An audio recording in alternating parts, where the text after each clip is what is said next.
Olá! Hoje iniciamos a disciplina de linguagem do trabalho. Vamos iniciar com o primeiro capítulo, onde iremos ter como assunto a importância da linguagem no mundo profissional. Bom, a linguagem é algo extremamente importante, extremamente essencial para as atividades profissionais, né? Então, um profissional que domina o seu conhecimento técnico e não sabe se expressar, podemos considerar que não é um profissional completo, né? É um profissional que não vai conseguir se relacionar com seus colegas, com seus clientes, com seu fornecedor, porque é uma pessoa que não vai ter a grande ferramenta que é de se relacionar, passar uma informação de forma clara, e também é uma pessoa que talvez não irá conseguir receber essas informações de forma clara, né? Então a linguagem, né, por meio dela que temos aí uma continuação, né? É um sinônimo de continuidade, né? Isso significa o quê? Que aquela minha ideia, aquele meu conhecimento, aquele meu material que eu quero expor, ele só vai ser exposto de forma eficiente se eu tiver ferramentas, capacidades eficientes para que essa linguagem, essa comunicação seja repassada.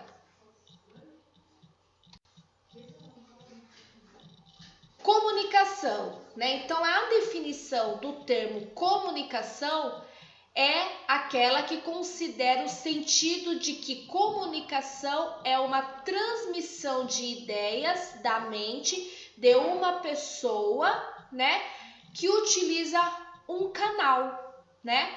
Então, como nós estávamos falando ali, né, questão da linguagem. Então, comunicação, eu posso me comunicar por vários meios, né? Por vários canais, né? Quando a gente fala canal, eu estou me referindo o quê? A ferramenta que eu vou utilizar para transmitir as ideias. Então, por exemplo, uma propaganda que utiliza uma imagem, né? Então, é uma pessoa que está vendendo um perfume X e ela monta aí um outdoor com a foto daquele perfume. Então, ela tem a ideia, que é a venda do perfume, ela tá passando isso, ela tá expondo isso pelos meios que ela deseja. Então, nesse caso, foi um outdoor, e tá usando o canal, o quê? Uma imagem, uma ilustração, uma foto com cores chamativa, né? Então, isso é o canal, tá? A comunicação, ela sempre deve ser contínua, complexa, né? Não pode ser algo isolado, né? Então, a comunicação é algo que realmente você tem que... É algo que você quer expor, né? Se fosse algo isolado, não se encaixaria nesse termo aí de comunicação, tá? Para que isso aconteça, né? Para que haja aí uma eficiência de comunicação, nós temos aí os eixos que devem ser envolvidos, que é a fonte, no caso, voltando aí no exemplo da pessoa que quer vender o perfume, né? Então, ela tem a fonte, que é ela, a mensagem, que é a venda do perfume, o canal, que é o outdoor com o desenho, com a foto ilustrativa, e o receptor, que é o quê? Se for um presente para o Dia dos Pais, o receptor é aqueles que vão comprar um presente do Dia dos Pais, né? Então, a comunicação, ela, para se encaixar nesse termo, né, tem que existir essas fontes, né? Esses eixos, desculpa, né? Então, fonte, mensagem, canal e receptor.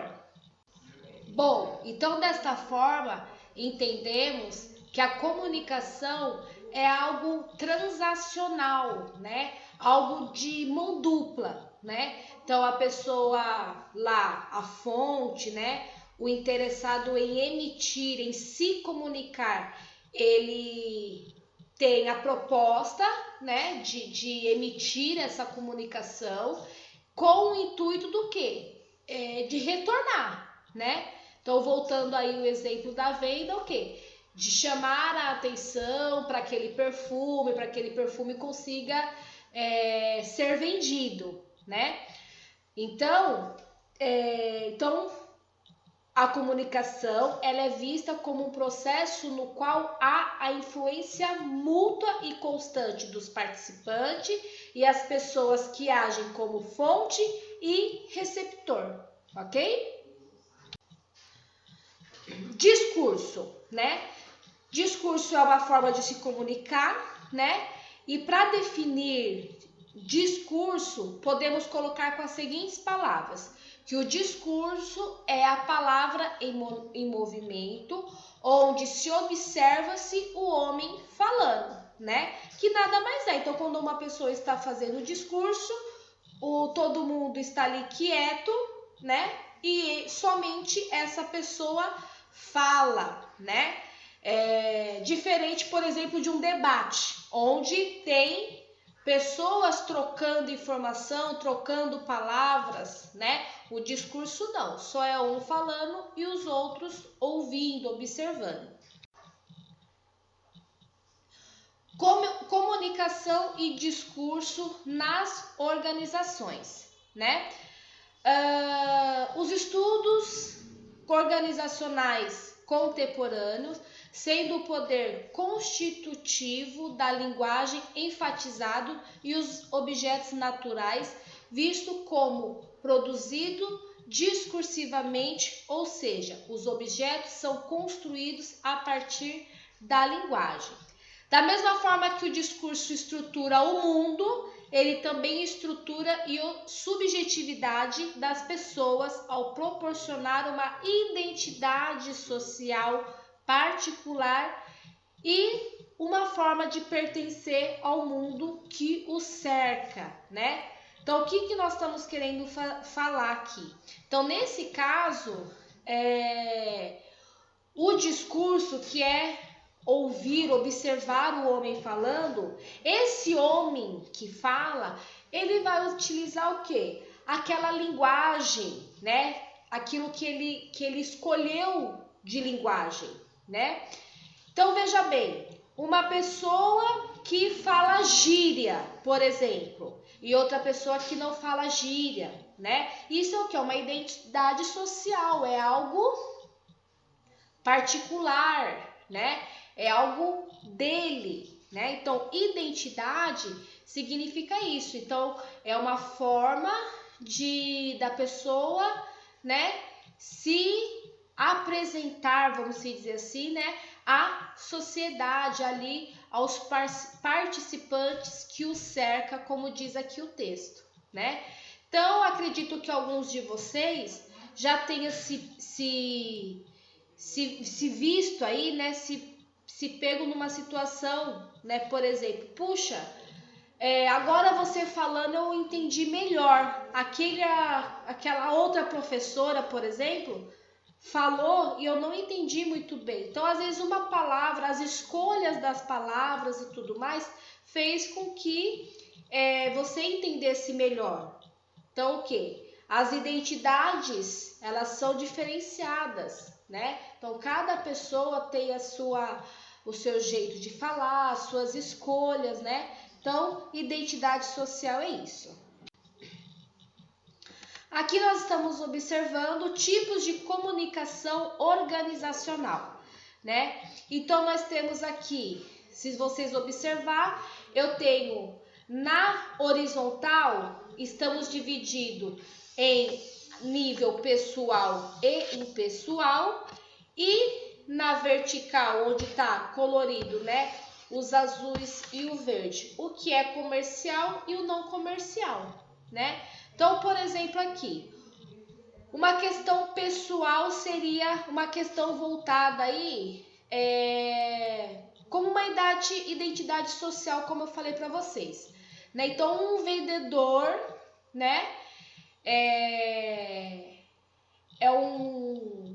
vamos dizer, um profissional, né? Então, por isso que se caracteriza aí no comercial. Então, ele é um profissional, né, que vai utilizar das suas estratégias pessoais para sua venda, né? E uma questão não comercial, porém que ainda continua sendo pessoal, é o quê? É como os seus amigos se comportam, o seu ciclo de amizade, o seu ciclo familiar, né? Então, esses são os tipos de comunicação organizacional. A mesma coisa aqui, ó, impessoal, é algo que uma questão que não envolve somente uma pessoa, mas sim algo maior, por exemplo, propaganda, cartaz, internet, né? É algo meio que padronizado, né?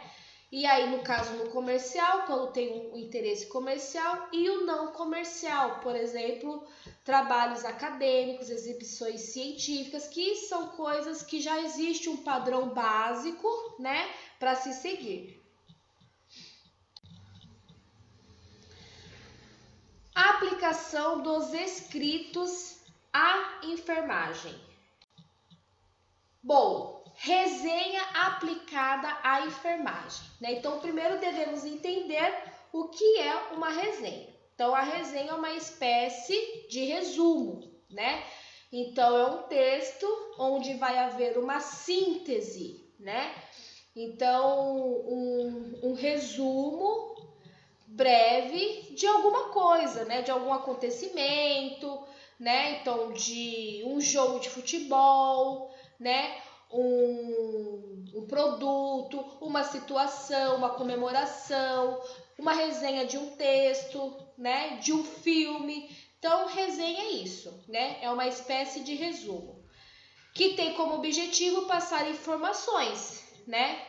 Aqueles que vão, né, ir atrás dessa resenha. Então, leitor, ouvinte, assistência, né? Eu sempre costumo utilizar aqui nesse contexto aí de resenha, que, por exemplo, todo mundo que não assistiu o jogo de futebol da quarta-feira, no outro dia, lá no jornal, lá no programa de esportes, vai saber exatamente o que aconteceu durante todo o jogo. Por quê? Porque eles fazem uma resenha, que é o quê? Colocar lá os pontos breves e importantes que aconteceu no jogo, né? Então, isso é uma resenha. Aí nós temos a resenha crítica, né? Que é o quê? A resenha crítica é a questão do resumo, né? Que te possibilita você colocar a sua opinião, né? Então, voltando aí, resenha e resumo é algo muito parecido, tá? A resenha, ela muitas das vezes costuma ser um pouco mais sucinta, um pouco mais abreviada do que o resumo, né? A resenha crítica, né? Ela, além de ser algo breve, onde você vai ali determinar os fatos, ela possibilita você expor a sua opinião, né? Então, é um resumo comentado, uma apreciação crítica sobre determinada situação, fato ali, né, que você está resenhando, né? Então, é algo onde você consegue colocar acrescentar a sua avaliação, o seu julgamento, né, a sua apreciação, tá? Geralmente as resenhas não estão sujeitas a limite de palavras, né? Porém, obviamente, que se for solicitado uma resenha, né, um editor de um jornal, um editor de uma revista solicitar uma resenha para você, muitas das vezes ele vai falar, ó, você tem um espaço ali que cabe ali em torno de X linhas e tal. Então, isso pode acontecer. Mas, basicamente, de modo geral, não tem limite de palavras. Agora o resumo, né, é uma condensação breve e concisa das ideias mais importantes de um texto, né? E a sua característica básica, assim, para se diferenciar de uma resenha, é ser extremamente fiel às ideias do texto e não te possibilitando colocar a sua ideia, a sua apreciação, né, a sua avaliação, que nem é na resenha crítica, né? Então essa é a diferença da situação, tá certo? De resumo e de resenha. Então, um resumo, por ele se tratar de algo que deve expor as principais ideias e de forma fiel, ele tem que ter uma estrutura, né? E uma estrutura sequencial, lógica, com a introdução, o desenvolvimento e a conclusão desse resumo. Então, o que é uma introdução? É o início do texto onde vai introduzir o assunto. O desenvolvimento vai ser aquilo que vai vir na sequência, né? Então, a parte do meio do texto, vamos dizer assim, aonde realmente você vai detalhar as ideias ali, né, de forma fiel, e no final é a conclusão, né? Então, a conclusão foi o desfecho daquela situação ali que você está resumindo, ok? Então, a extensão desse resumo, a questão de linha também vai ser de acordo com o que você está resumindo. Então, qual que é a finalidade de você elaborar esse resumo? Então, também não há algo assim padronizado de limite de linhas, né? E deve-se preferencialmente utilizar a terceira pessoa, né? Que é ali porque você está resumindo algo, né, o próximo, o objeto, enfim. Aqui nós temos o passo a passo de como elaborar um resumo, né? Então aí, ler todo o texto para ter a ideia do conjunto a ser capaz de compreender do que ele se trata, do que trata aquele texto, né? Então, ler, se não entendeu, ler de novo até realmente compreender. Segmentar o texto em blocos de ideias que tenham unidade de sentido, sublinhando, assinalando as ideias principais, né? Então, durante a leitura e releitura desse texto, você o que? Destacar essas ideias principais, que é o que não pode faltar no seu resumo. Resumir a ideia central de cada segmento, né? Então, de cada bloco de ideias ali, utilizando palavras abstratas e mais abrangentes. E deixando fora os exemplos e as explicações, né? Então, ser bem o quê? Direto no assunto, né? Sem deixar aí, deixar de utilizar os exemplos e explicações.